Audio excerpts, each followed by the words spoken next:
Hi, everybody. We're going to start our webinar today. Today, we're going to talk about the 5 golden rules for nonstop security and compliance revenue.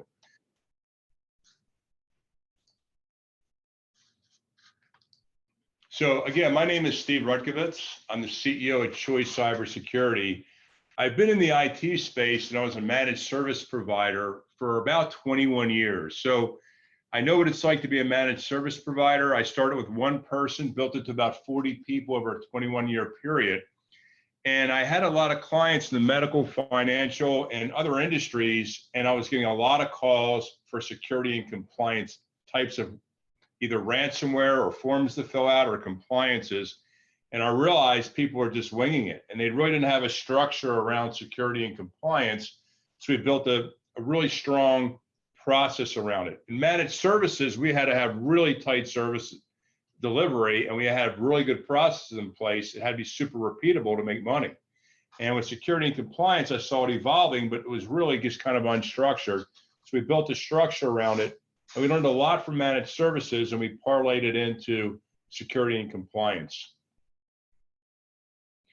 So today, all we do is work with MSPs basically around the world, mostly in the US and Canada, helping them to build a more robust security and compliance practice. Now, I talk to a lot of MSPs around the world, and one of the top questions I get is, why are people buying security? I'm having a hard time selling security, and I'm not sure why people are buying it. You know, I need help selling it, approaching customers. And let's start off with the top 5 reasons why people buy security and compliance. So and this is not like textbook, this is like what we're doing on a daily basis and what we're seeing firsthand. This is like the latest, greatest information. The number one reason people are buying security and compliance services is because of a breach. Number 2, it's something in the supply chain. Now, supply chain was further down the line, but recently that supply chain has really popped up to number 2. Number 3 is a compliance. That's something that a company has to do in order to do business, to meet compliance and possibly get a fine or a penalty, but they have to have compliance. Number 4 is best practices and doing the right thing. So more and more companies see that in the daily news every single day that everybody's getting hacked, breached. So they want to voluntarily put in a best practices to improve their security posture, right, and mitigate their risk. And number 5, which is kind of evolving here, especially in the nonprofit area, is nonprofits and government funding sources have to have a security posture in place in order to get funding, believe it or not. So these are the top 5 reasons, and there's actually other ones as well, but we'll talk about the top 5 today. So when you look at a security breach, I can tell you that I've met with a lot of clients over the years, and if they've got some kind of breach, a wire transfer, a malware, somebody hacked in, an internal theft, they're ready to buy security. And that's a good time to really sit down with them and say, look, this could be a tremor of something much larger, and we really want to get focused and understand what your risk is so we can put in the right solutions to mitigate that risk. And I would call that a direct breach, and they're very obvious, and usually you're getting the call and it's very obvious to actually approach the client to put in some kind of security and compliance solution. The second, which is kind of a secret in the industry, that's kind of known as a unknown breach. So a lot of companies out there have had breaches and they don't even know about it. And we have tools that you can use like dark web searches and some other tools you can use to kind of enlighten a customer and show them that they had some kind of a breach, right? So when they see that, they're like, wow, maybe my system isn't so secure, and it starts getting the conversation going around security and compliance. And then you have what I would call the indirect breach. And again, you're going to listen for this as well, but an indirect breach is like, for example, I had a doctor's office who called me and said, hey, we have to have a HIPAA compliance, and the reason is, my friend who's a doctor that we refer a lot of business to had a really bad hack last week. So it's within a close sphere of influence. So these are the top, this is the number 1 reason, either a direct breach, an indirect breach, or an unknown breach, why people are buying security today. The second which is really growing, is the supply chain. So, for example, we do a lot of work with government contractors that do NIST, that need NIST, that do Department of Defense. Department of Defense and a lot of the government contractors, everybody in the supply chain is responsible. So because of that, everybody in the supply chain has to have a NIST 171 compliance in place. So if you have any clients out there, or know of any, that are in the government contracting space, you want to ask them if they're required to have some kind of NIST 171. Same with like HIPAA, you have your BA and you have your CE. The CE is a covered entity like your doctor's office, but everybody around that services those doctors is a BA or business associate, and they are responsible in the supply chain to have a security posture in place and actually have agreements between all the companies. So when you're talking and doing your needs analysis, you want to ask your clients if there's any type of request they've either had from a client or a vendor or just in general about having a security and posture in place to do business. More and more companies are making their subcontractors have some kind of security posture in place. And the reason is the subcontractor or third party could be the on-ramp to the data breach. So I'll give you an example. Probably the biggest example out there is the Target breach. You know, Target had a pretty good security posture in place.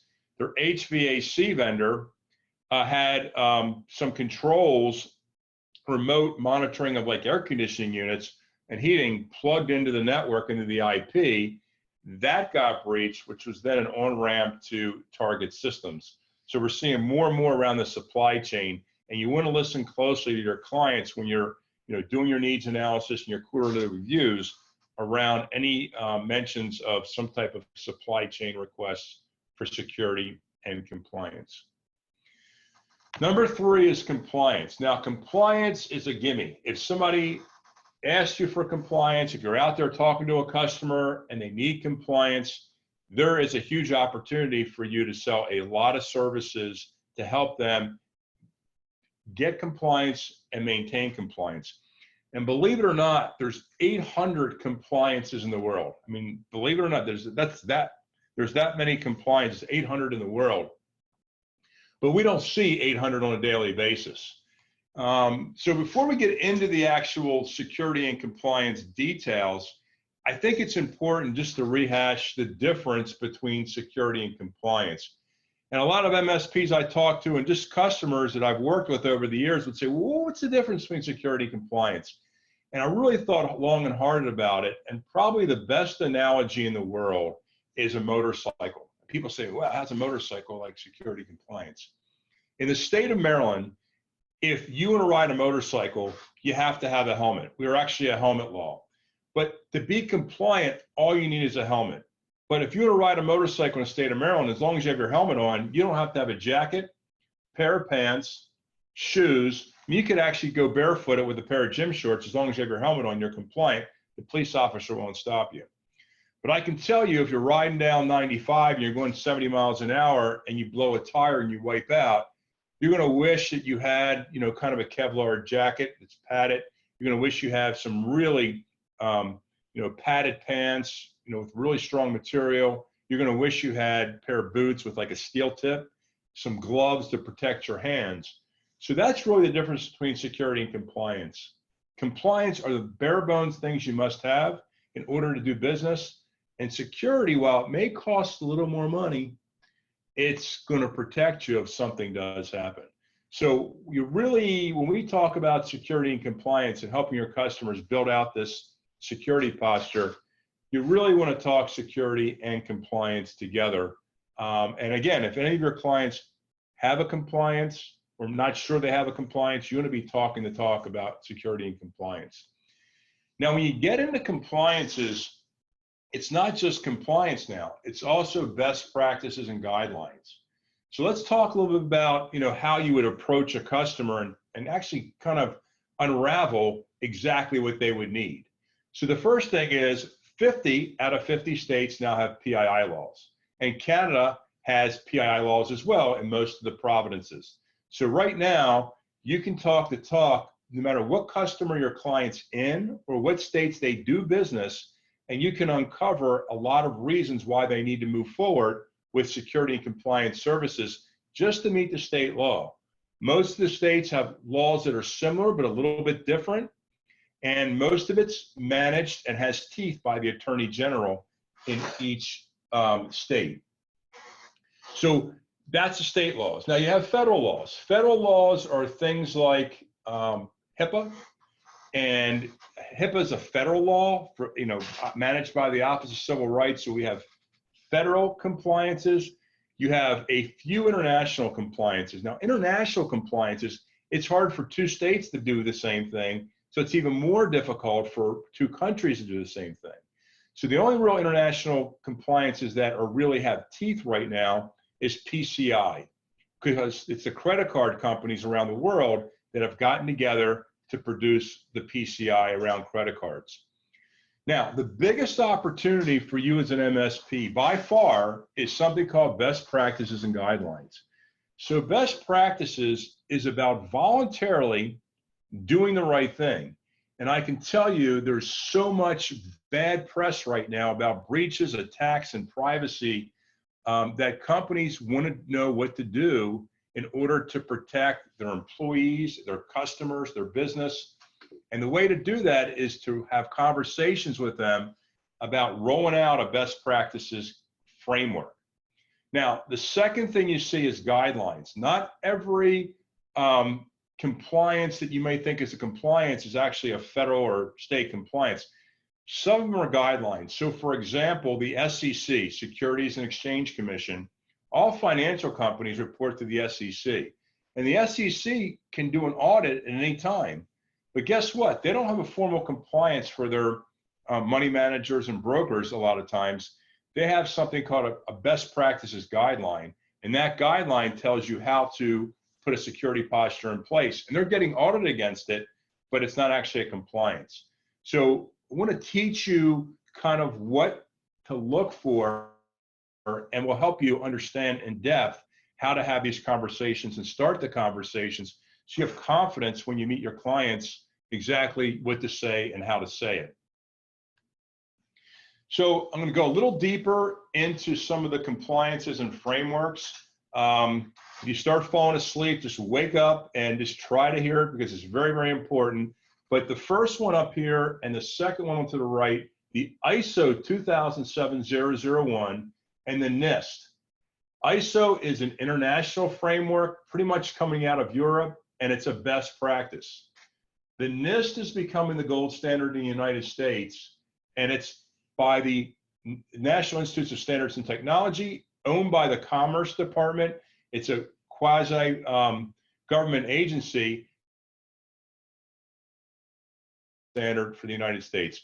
Those two top frameworks are actually best practices frameworks that are required in some places. But again, even if your client doesn't have a HIPAA or some kind of federal or state compliance, we're recommending that you have a conversation with your customer about putting these frameworks in place. And I'll explain why, but it adds structure and it's going to protect your clients and crush the cost and crush the risk.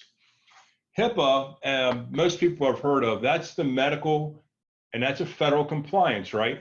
So that's national in the US. Some other countries have variances of HIPAA, but look, it's really important to protect the medical data because medical data has a lot of value out there in the black market, and there's a lot of rules and regulations about protecting that data, and if you don't, there's some pretty hefty fines. New York DFS. New York has its own privacy rule, and it's actually now a compliance. And in order to have that, you have to have kind of a NIST framework in place that's modified a little bit around the New York DFS. So if you are doing work in New York or you have a client doing work in New York, you want to start talking New York DFS, big opportunity to create a lot of work helping them get and maintain compliance. We talked a little about the SEC. Again, that's a what? That's a guideline. The SEC has guidelines out. Now, when you look at the guideline talks about NIST. So when we talk to one of your clients, it might be in the financial industry, and they may not have a federal compliance. we can look at the guidelines and then tie it back to a NIST framework. And there's 3 different NIST frameworks, which you don't have to go into today. But again, we would show you what framework they would need and have the conversation. So we're going to have richer conversations with our clients to help them get the right structure in place. FFIEC is for banks, and a lot of credit unions have a little specialized FFIEC. And if you have any banks or small banks or clients that are doing credit union work, we have a framework for that as well. PCI, there's 4 different levels of PCI, and all you have to know is how to have the conversation. We'll help you with the specifics, but again, most of your clients are taking credit cards, and there's opportunities for us to help them get and maintain compliance. FINRA just came out with a new regulation, so if you have any clients that have a FINRA requirement, so most financial companies will either have SEC and FINRA or just SEC. SEC is a government agency. FINRA is a nonprofit that a lot of financial companies belong to. And I've seen clients of ours that are in the financial sector, let's say doing wealth management or money management, they might get an audit from the SEC and FINRA in the same year. So there's a huge opportunity. We just rewrote the framework. Actually, FINRA just rewrote the framework for their controls, and we just came out with a new platform to help financial companies meet that FINRA. And again, as an MSP, you may have lots of different types of customers. Most of the MSPs I talk to don't have just medical or just financial. You might have a pocket of them, or you might be vertical centric. But the reality is most MSPs I talk to have a smattering of different companies in different verticals. So in order to be good at this, you really have to understand how to approach companies in almost every vertical. And we've studied and we train and we teach how to approach customers in about 25 different verticals with about 15 different frameworks. So that's really where it's been to date. Now, the new thing that's happening is about privacy. So we had the security and compliance, and now this privacy thing is starting to explode. The GDPR is something we do a lot of, and if you have clients that have information, data on any type of persons or business from Europe, they're bound to be bound by GDPR compliance. Now, some of your clients may know they need a GDPR compliance, and some of your clients may not know it. So again, like the secret is, you want to look for those unknown compliances they may require by asking the right questions. Now, the GDPR is out of Europe. It's about a little over, maybe it's like 2 years old now. Huge opportunity because they're levying fines left and right. They're starting with the bigger companies like Google and Facebook, but it's going to trickle down. There's already some fines for some smaller companies. Now, you might say I'm a US company, and if I don't comply and I get hacked or whatever, I don't comply, the company could get blackballed from doing business in Europe, which, you know, if they're doing 30% of their business in Europe, guess what? That's going to hurt their bottom line, if not put them out of business. So companies around the world have to comply with this, and there's big opportunity. Now, the new compliance that's coming out January of 2020 is the California Privacy Act. Now, that is only going to affect certain clients, but it's really interesting. You either 25 million in sales or 50,000 California records of individual personnel. Now, what's interesting about that is nobody really knows how many records they have in their that they actually hold. So we have some ways of getting that, but the California privacy, even though a lot of companies aren't mandatorily responsible for doing it, what we're getting is a lot of calls from people across the country that, again, want to do best practices and do the right things, and they want to put something in place for privacy. So we're actually getting a lot of work for privacy for companies that just want to do the right thing and do best practices. So we want to help you, have these conversations around compliance, best practices, and guidelines around security, compliance, and privacy. And you'll see, once you have those conversations, you'll be able to create a lot of new business. All right, so best practices is doing the right thing. You want to avoid attacks. You want to start being more preventative, less reactive. Now remember, in managed services, remember what happened. We went from reactive break-fix to proactive managed services, we were able to crush the risk that these companies had around servers crashing. I remember one time we had servers crashing all the time. We started putting monitoring controls and patching and really started getting super proactive. We almost inoculated those crashes, right? So we're doing the same thing in security, compliance, and privacy. We're actually been very reactive as an industry, and now we're starting to take those fundamentals, become more proactive, and start, crushing the risk. Now, security and compliance is more of a has a lot of more moving parts, but again, the same philosophy of being proactive is going a long way. Now, we talked about funding sources, not a whole lot to talk about here, but if you do have nonprofit organizations, or you do have companies that get government funding or grants or whatever, you want to talk about in that paragraph somewhere in either their funding or in the contracts that they have, do they need some kind of security posture in place?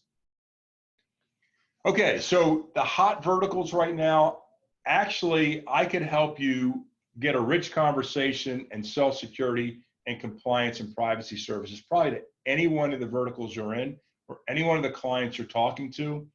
But as you know, some are hotter than others. The number one right now is healthcare for a whole number of reasons, but the industry is moving to something called MIPS. MIPS is getting paid for performance. Companies and business and medical practices will get a bonus if they do certain things, and they're going to get dinged and get penalties if they don't. One of the key things they have to have in place is an annual risk assessment and a security posture.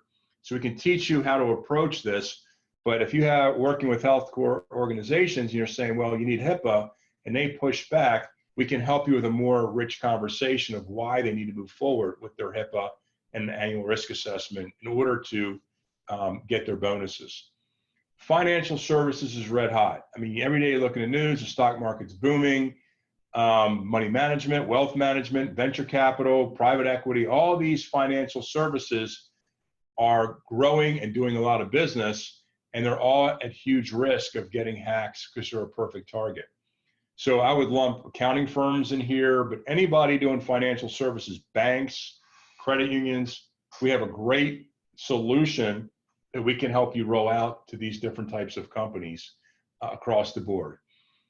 Nonprofit organizations, usually nonprofits I don't do much with, but we've been getting a lot of referrals from nonprofit organizations that are required because of the supply chain to get their security and posture in place. And, so we want to start talking to them. They also, nonprofits house a lot of personal data. Usually it's, an association, and they are managing, 10,000 organizations around the world. You might have GDPR. I mean, it really is getting complex with all this international stuff and sorting it out and helping the customer understand what they really need. And we'll help you do that and walk you all the way through the process. Government contractors, we touched on the whole DoD space, red hot. If you have a client that does government work, you may not even have asked them if they do government work before. We're starting to have those conversations around, do they do government work? What kind of contracts do they have? Maybe you take a look at the contract and you'll see some paragraphs perhaps around this 171. And believe me, they're going to do it because they want to get and maintain that contract. One of the other industries we fell into that's really big right now is software developers. Any company that makes software that rolls it out has to have a really good security and security and compliance posture in place. And again, as an MSP, you're really a software developer in some ways. You have those responsibilities because just this week in Texas, or last week in Texas, an MSP got hit and got breached, and they got into 23 of their clients and breached 22 of them. So software developers have that on a much larger scale. They might have 1,000 customers across the country. If somebody breaks into that, they have access sometimes into thousands of customers. So as an MSP, you should start thinking about what security and compliance postures you need in place. Do you do a lot of work with medical practices and need HIPAA? Do you do a lot of work and just need a security posture best practice in place like this? Do you have some international clients? Would it make sense to do ISO? So the software developer, MSP, anybody offering services where somebody gets in and hack, they can get into massive numbers or big targets right now. So we talked a little bit about, why people are buying security and compliance today. So the next thing to really talk about is a proven process. So again, you can't sell security and compliance and privacy just by going out there and talking the talk. You have to first have a process, and it has to be repeatable, just like managed services. And we've developed a really strong process. The process is called assess, address, and maintain.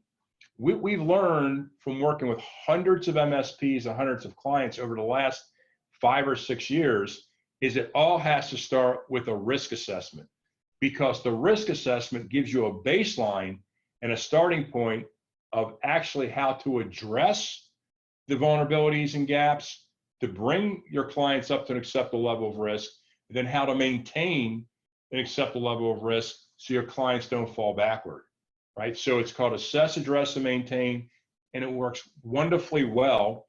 And we're going to help you learn how to roll this out and have this repeatable process so you can make a lot of money and grow your business.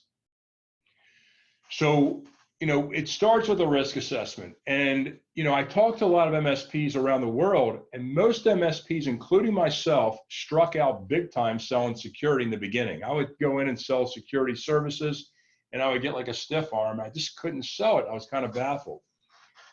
The key to selling security and compliance is a little different than managed services. The key is doing a great risk assessment.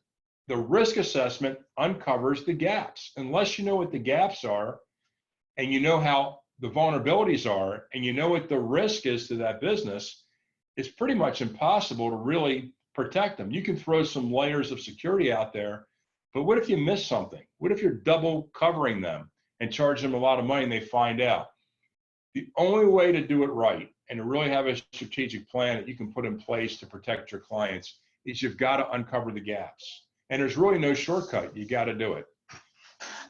The quantifying risks, you have to be able to quantify it. When you say just do security or buy security, you have to put a number around it. Most of the companies we deal with are small businesses, and they are small businesses, and they are businessmen. They want to know how much money they're going to save. They're going to know how much money this is going to cost them. And you have to start talking about risk. And you have to be able to quantify the risk. And that's part of what the risk assessment does. Baseline, you have to have a starting point in the baseline, because as time goes on, you want to start building services around security compliance and charge a recurring revenue. You have to always go back to that baseline. So what we are able to do very successfully is say, hey, here's what your risk assessment starting point. This is the baseline risk assessment. We can now show really rich reports to our MSPs and to their clients to show them how we're improving security posture over time. One of the biggest struggles I had as an MSP is showing the customers what we did. How many times you've taken over a network was in shambles, you fixed everything, 6 months later, like, well, how come I'm paying you so much money? Everything's working. You really couldn't show them the details of all the work that was done behind the scenes. It's different with security and compliance. We now have the tools that can show from that baseline continuous improvements over time. So we can show comparisons between scans, we can show comparisons between months, between fixes, and over time you can show them really clearly how you're improving their security posture over time. And I can tell you that companies will pay for this, and it's going to help you stay sticky within your customer base. The risk assessment helps you take this unstructured world, put in that framework, and now you have a structured game plan. So now once you put the framework in place, you know all the good things that they're doing, and you know all the good things, they have in place, and now you know the things that they're missing. Now you can put a structured game plan in place to address it, and it's very measurable, and you can tie it back to control numbers, and you can tie it back to actual things to do. And the number one thing that we realized around selling security is the risk assessment gives you overwhelming evidence of their risk and why they need to move forward. Now, if you do a great risk assessment, and again, we have a whole team here that does them over and over again, like a surgical team. We've got really good at risk assessments. We've done over 100 risk assessments just in a couple of years for MSPs.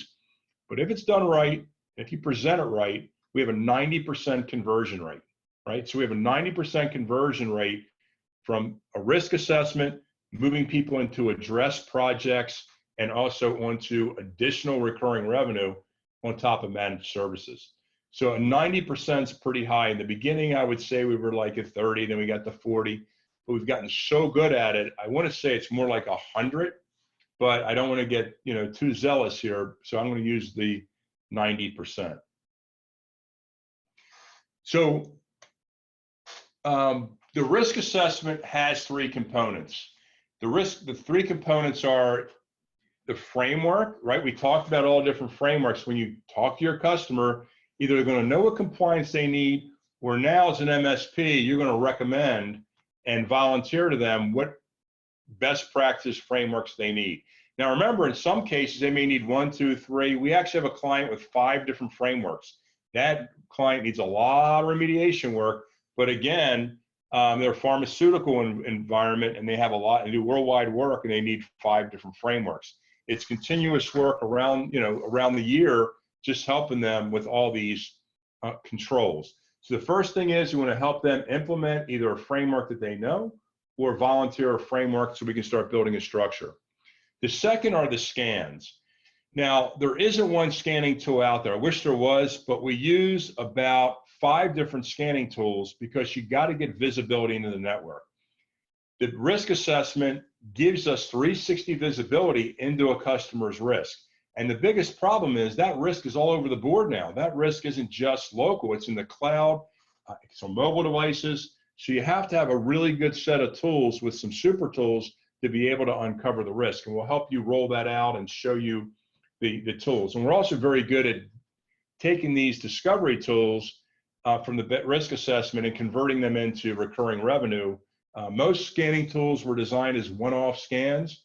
We've taken that technology and kind of rolled it into managed service, which is really helped us grow the business and help MSPs grow their business. The third is data flow. No matter how many scans we do, we still got to send out surveys, and we got to ask questions. And the reason is, you can't scan for somebody putting their passwords under the keyboard, right? So there's certain questions you have to ask about data at rest and data in motion. With GDPR, you actually have to do data maps, right? You have to map where sensitive data is. So the combination of these 3 things, the framework, vulnerability scans, and the data workflow, give us the information to have the ability to be able to build an executive summary and really put out a really detailed plan of how a customer needs to remediate it. So the first thing is you have your report on compliance. Each compliance is a different number of controls, but like in this CSF, which is pretty generic, it's something new that NIST came out with. It's for every business. You want every business in the country to have this. Has like 108 controls. You run them through the gap analysis. They might have 12 in place right now. There's 61 non-compliant, and so you kind of have to find out that baseline, and then we build the recommendations based on what's non-compliant. Then we get into the scans. Now remember, we gotta have quantifiable numbers. So we have some super tools right now that can look at the data at rest and also the data in motion. Now we gotta know where the data is going in the cloud, the emails that are going out, the information people are downloading, the companies that are downloading. We have to be able to identify and discover all the sensitive data at rest and motion. The reason is all the fines are based on number of breached records. So unless we know what the records are, it's impossible for us to help companies have visibility into the risk. Now, once we get the total numbers of credit cards, bank numbers, social security numbers, date of births, emails, the list can go on depending on the type of kind of compliance they have or state PII. Some states emails are included, some states are not. So, each scan that we do is tailored a little bit different toward the actual client. But once we get those numbers, we then have a formula that's built into the software that can calculate it against the Ponemon Institute for the price of a breached record, so we can tie it into a total liability. So if you notice here, these records based on the Ponemon Institute's amount for a breached record is a $10 million colossal damage. That's what it's called. That's your potential colossal damage is 10 million. Now, when you go to a customer and say you got some vulnerabilities and we need to fix them, and they push back and go, I'm okay. Or you go to a customer and say, look, you got a $10 million liability if you get an attack, and it's going to cost you $30,000 to remediate it. The businessman 9 times out of 10 is going to convert and go with your recommendations. So that's why the risk assessment is so important, because we got to get this risk and visibility into a quantifiable number that a businessman can understand. Now we have a rich conversation that we have a $10 million liability, and it's going to cost you X to address and maintain it. And that's why we have a 90% conversion rate. Now, the third piece of the puzzle is the data flow analysis. So you want to send out, sample phishing tests. The more information we can get and learn about behavior of people, we got to talk to vendor management. It's becoming very big. We have to have a vendor management program to understand what the risk is and what sensitive data is being sent and received from their vendors. We want to interview customers. So that's that third piece of the risk assessment, that we have to understand kind of that workflow and data workflow to understand what the risk is. So that's a big piece of it. It's becoming a bigger piece of it as we move to the cloud, and there's all these floating moving parts that are outside of the office space.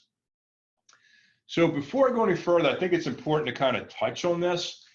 And again, it's taken us a long time to really figure this out, but companies buy for 3 reasons. And if you really whittle it down, there might be some other reasons, but this is really, most of the experts in the world will tell you that companies buy for these 3 reasons. And the reasons are companies that want to grow revenue, right? They want to expand their business, grow revenue. They want to increase efficiency. They want to become more efficient with the work and business that they're doing, or they want to reduce cost. Now, when we sell managed services, we were all about an efficiency sale. Yeah, if you do a great job with managed services, companies can grow. And if you do a great job and they don't have any downtime, you can reduce costs. But the primary reason that a company is buying a managed services contract right now is to increase efficiency. And they want to keep the lights on. They want the backups, in case something happens, they want to restore quickly. And with the PCs patched, so people aren't locking up and getting viruses. It's 100% efficiency sale. Now, when you're selling security and compliance, it's different. And this is where I think a lot of MSPs that I talk to were doing, and then I make a little bit of a shift and get them focused on the cost reduction, and all of a sudden their sales take off. So security and compliance and privacy is a cost reduction, risk mitigation conversation. And it's not about efficiency. And I think that has been like the biggest fulcrum I've been able to help MSPs make to switch over the cost reduction. Now, if you go into a client and say, look, we're doing security and compliance and I'm going to save you money, they want to know how much, right? You just can't go in and say, I'm saving you money, I want to save you from a breach. They're like, okay, big deal. You've got to start putting numbers around it. You've got to have super tools that can go in there and start doing a lot of the diagnostics that can show you that it's a $10 million liability. And if you do these things, you'll reduce it by X number %. So now we can say, if you do this, you'll reduce your risk by 50%, 60%, 70%, and try to get that as close to 0. And then you can start having a conversation about investing, 10, 20, 30, 40, 50, whatever number of thousands of dollars. People will now perk up and convert into address and maintain, because now that's quantifiable how you're going to reduce their costs. So it's really important that that everybody understands this mindset. And again, we spent a lot of time teaching and training on this, but if there's one thing I could share that really made a difference, and it's taken us a long time to really realize it, is that security, compliance, and privacy is really a cost reduction, where managed services is really about increasing efficiency. So you have to have a little different approach. Now, when we do the assessments, it's not a one size fits all. originally we did one assessment with the framework scans and the workflow. And again, hopefully all your customers will do that. And again, you could start with the smaller risk assessment, or you can start with the big enchilada. It seems like for your existing customer base, going in with the whole risk assessment is most MSPs are very successful because they have a good trusted relationship. But sometimes you have a new client and they don't really trust you yet. You may want to go in with a smaller risk assessment.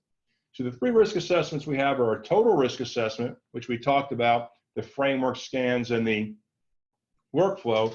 And again, everybody says, how much are they? They can range anywhere from $9,000 to $20,000, depending on the size of the company. But the average risk assessment is probably $12,000 to $15,000 for a total risk assessment, right? Across the board with the framework. Now, some companies only need a security framework. They may be worried about their security, like an accounting firm, but they don't have a formal compliance. We're not going to talk frameworks yet. We might talk about that in the address down the road. Today, they may just need a $500 to $7,500 risk assessment where we do the scans and pull out all the sensitive data. Now, we have companies in California are like, well, how do I know if I need a CCPA? How do I know if I fall under the CCPA or not? 50,000 records, I don't know how much sensitive data I have. So for a really low cost, as low as $1,500, you could do what's called a privacy impact assessment, which you can run software for a couple of weeks on their systems. We can send out some questionnaires, ask some questions, and we can tell them what their privacy impact is, which means we can tell them what their potential fines could be if they had a breach. Because remember, every state, every compliance, everything's based on number of breached records. This is where the big opportunity is, understanding the data, because most companies do not know what's in their data until there's a breach, and that's why it's so bad. If you ask one of your clients how many social security numbers they have in their system, they'll say, I don't know. And if I ask an MSP how many social security numbers are in your client's system, they usually say, I don't know. So the big opportunity is really understanding the data. That's really the new opportunity, not just in their network, but also in the cloud, in motion, in rest. And remember that the most important thing I take away today is that if your data is encrypted, you actually fall under what's called a safe harbor. A safe harbor means that if the data gets out, guess what? It's not finable. So these are the 3-level risk assessments that we can help you do for your customers. And we can really help you grow your businesses and teach you how to present these to your customers. And I would say it's a very high closing rate if it's presented properly. So once we do the risk assessment, we write up an executive summary and we present that together with you to your customer. We build the remediation plan, what layers of security they need to go to Security 2.0. The plan to help them meet compliance, and you want to lay out, and we help you lay out a plan of action. And that's the actual deliverable of the risk assessment. Now, security is built in layers, right? So most MSPs I talk to are still back on Security 1.0. You know, they're doing antivirus, firewalls, patch management, small 2-factor authentication. But there's a lot of layers of opportunity, and we'll actually help you build out your suite or your stack. Now, when I tell you it's all about the data, it's really all about the data, because what I'm seeing in the world right now is, you know, last year we were in a super hybrid mode. That hybrid mode is going 75% cloud, 25% in-house. And I think in just a couple of years, it's going to be like 90-10. It's moving so fast, faster than ever expected. So you need to have tools in place that can not only understand the traffic between all your sensitive data in the cloud, you have to have new layers and services that can help you roll out these services to your customers to help them become more secure, compliant, and private as the cloud moves on. But this is kind of what's happening as I see, and it's kind of a good visual. So where is your stack? So we help you build a richer stack out. And again, what I normally do is work with an MSP. When we first start working with them, I'll say, you know, what stack do you already have in place? What firewall are you using? What, you know, patch management are you using? What backups are you using? You know, so we go through the stacks that you're doing right now, and then we might say, okay, what's your most complicated client? You know, they might be a medical or they might be a financial. And if we can build a stack for them, I can tell you the rest of your clients are a subset. So if you look at your current stack and we look at your most difficult client and we help build out kind of a roadmap for them, pretty much everything in between is going to be some subset. So it's really that easy to really grow your business and build out the stack. But things like awareness training are huge right now. And awareness training, it's not just general awareness training, but you can do compliance specific awareness training. You know, we're doing a lot around two-factor authentication, products like Okta, huge potential. And they have audit logs that can feed into SIMs, and you can build some really cool solutions around that. Mobile device management. Encryption's huge. I can build a whole business and levels of services for you just around encryption. SIM, auditing and logging, CASB. If you don't know what the CASB space is, you should learn it. We could do a whole nother seminar on that, but I think that's going to be a big industry for MSPs. It's just scratching the surface right now. Again, lots of ways to make the recurring revenue. Policy development. We've developed a lot of policies for our MSPs and for their clients, because every compliance or best practice is a whole set of policies, and they need to be developed. Because remember, if companies have employees and they don't have policies and procedures, they're going to do what they think is best. And that's why all these phishing attacks and whatever's happening, people are doing what they think is best. You've got to align the company with the right framework and policies so everybody on board knows what to do. DLP is huge. It's data leak prevention. If sensitive data gets out, it can be a fine, could ruin the reputation of a company. There's ways to block it, to alert. You know, advanced spam filtering. I think what we're going to see is a lot of AI technology into the spam filter world, where it can start getting a lot smarter about matching up like differences between two emails, even if like the one word is different or one letter is different, and block it. Next gen AV and firewall. There's a lot of momentum going there, and we can help you upgrade to more sophisticated solutions. And then you have your whole GRC and governance. That's the compliance and framework. So one of the things we do at Choice CyberSecurity, if you're interested, we can have a 1-hour strategy session with you to help you look at your existing stack, make some recommendations, and kind of build on top of what you have. But I think what's going to happen, just like anything else as an MSP, you got to keep adding stacks and services, because things are changing and they're getting knocked out on the bottom. It's almost like a highway where lanes are opening and lanes are closing. You don't want to be stuck with a lot of closed lanes and trying to fish everything down one lane. You want to keep opening these new lanes and new services as things close. And if they don't close, you have a wider spectrum of services to offer. So when you talk about new opportunities, there's 12 common compliances and frameworks, which I showed you, that you can start offering your customers tomorrow, either existing or new. We actually have 27 different security layers, believe it or not, 27. Now, each customer doesn't get to 27, but based on the gap analysis, we're going to match whatever services in that 27 that they need. I think the highest I've ever done is 10, but there's 27 different potential ones. And then as far as compliance, security, and privacy, we have 10 different services or products or services you can offer in that arena. So I want you thinking how we can expand your business. And the way to do that is by offering these new services and learning how to approach your customers with a richer conversation. But again, we'll do it with you. So we're going to help you build the confidence. It's like a muscle. The first time you start talking about a risk assessment, it could be a little uncomfortable.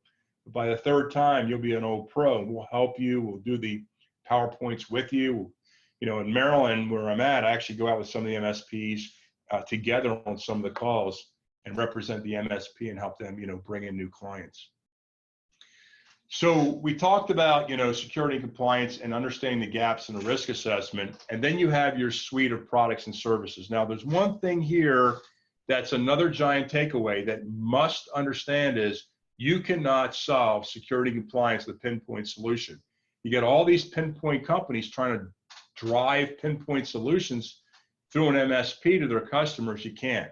You got to take the stack of services, of products, and build it into a service. You have to start offering services. We are managed services, managed security services for a reason, because we provide services. So if you're in the product business, get out. We're in the services business, and we become masters at bundling, delivering, and servicing our customers around these services. But you need these pinpoint solutions bundled in order to provide that service. Now, once you have your security and compliance gaps laid out, and you know what the actual gaps are, now the fun part is you start matching the gap analysis from the risk assessment with your rich suite of security, compliance, and privacy products, and then we present that to the customer, and then matching the two is how you're going to make more money. It's really that simple. You're matching the gaps with the solutions. So once we do the assess, once we do the address, and we put the projects in place and help you do that to bring your clients up to an acceptable level of risk, you got to maintain it so we don't fall backward. So there's huge monthly revenue on top of your managed services for security and compliance. Now, we think about our services and we teach in three components. It's security as a service, which is a super bundle around security. It's compliance as a service, which is our fastest growing monthly recurring revenue service. It's helping companies become compliant. We used to try to get companies to become compliant quickly, and there's just so much to do, they'd be overwhelmed. So we said, okay, let's just make it into a managed services. We'll do just a few things each month for a certain fee, and it took off. So we are doing a lot with continuous compliance services. And again, if you don't have the staff in-house, we'll do it for you, and you can brand it or just refer it to us.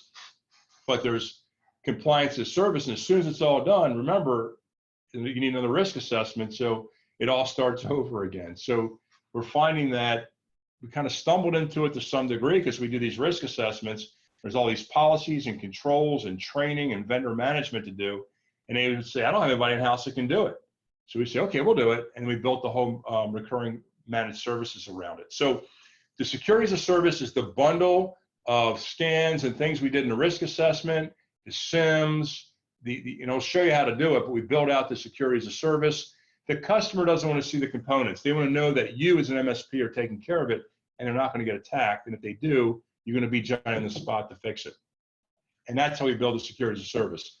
The continuous compliance services, we have a whole portal around managing compliance and services that we can show you. It's a terrific offering. Nobody's really doing it. It's high margin, right? Where there's mystery, there's margin, right? So we can get higher margins there. And the third is the risk assessments. The risk assessments go on. You've got your baseline risk assessment, and there's lots of opportunities to do ongoing risk assessments. We get lots of companies calling almost on a monthly basis. They want their annual pen test. They want their annual risk assessments. So again, it's almost like going to the dentist. You leave for 6 months. You're scheduling that appointment for 6 months or a year for your next cleaning. It's really the same thing in risk assessments. Once you get in the groove, you'll start building a portfolio of ongoing risk assessments. So everybody says, okay, it's a lot of information. How do you get started? So if you really think it through, we can start really small. And I would say, just think about 3 clients, maybe 2 existing, 1 new one you're trying to approach, 3 existing, 2 new, 1 existing. And let's just get on a call. Let's strategize on those clients. Let's talk about what industry they're in. Let's talk about their size. Let's talk about how you approach and what services you offer. And let's put together a plan to propose a small quantifiable risk assessment as a first step.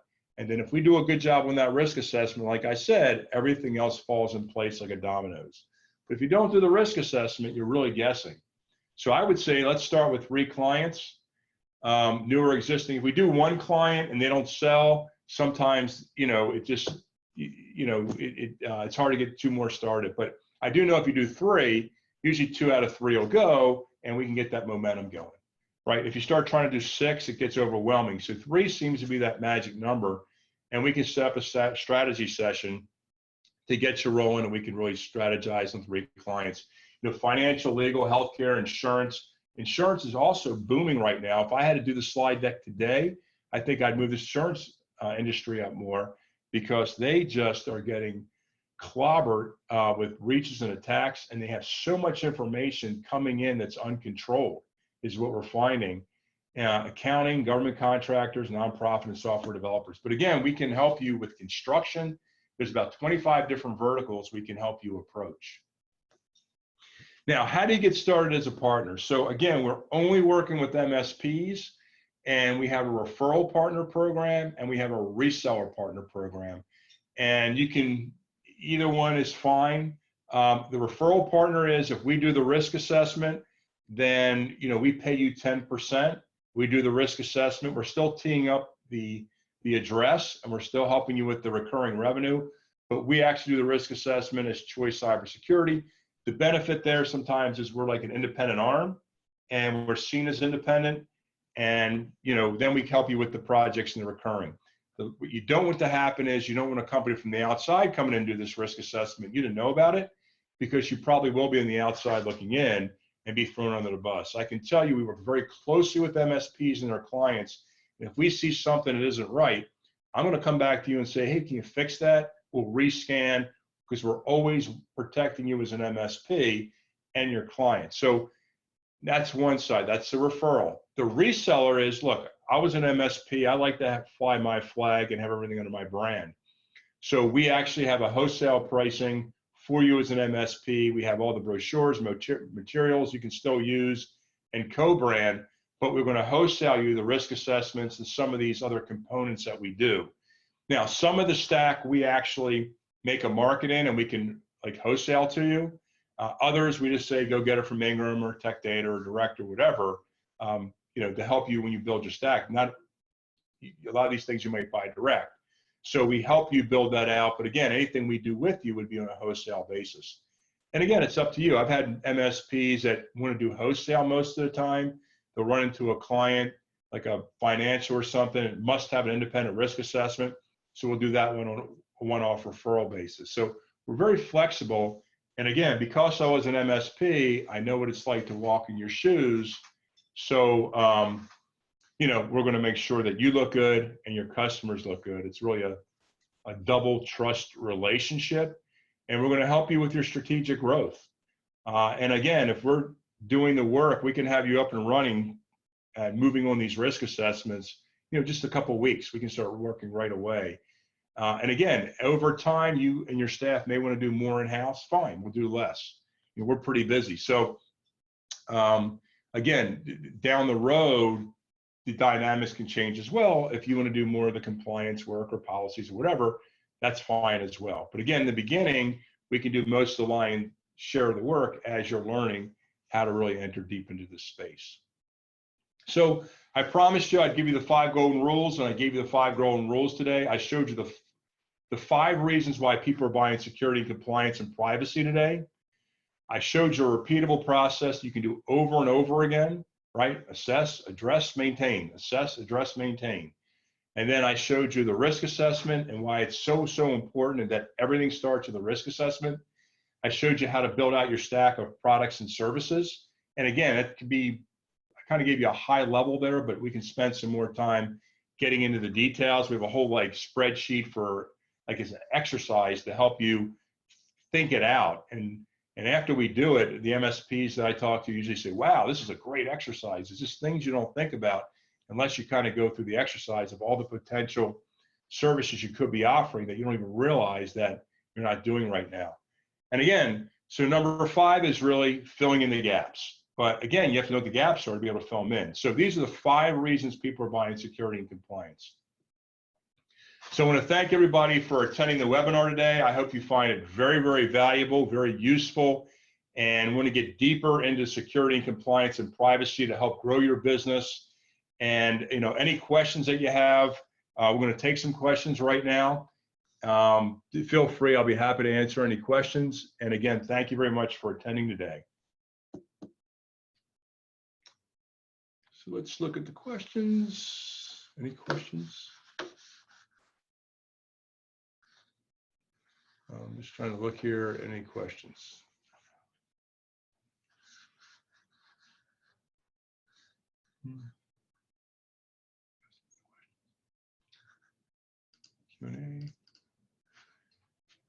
Are there any questions? Okay.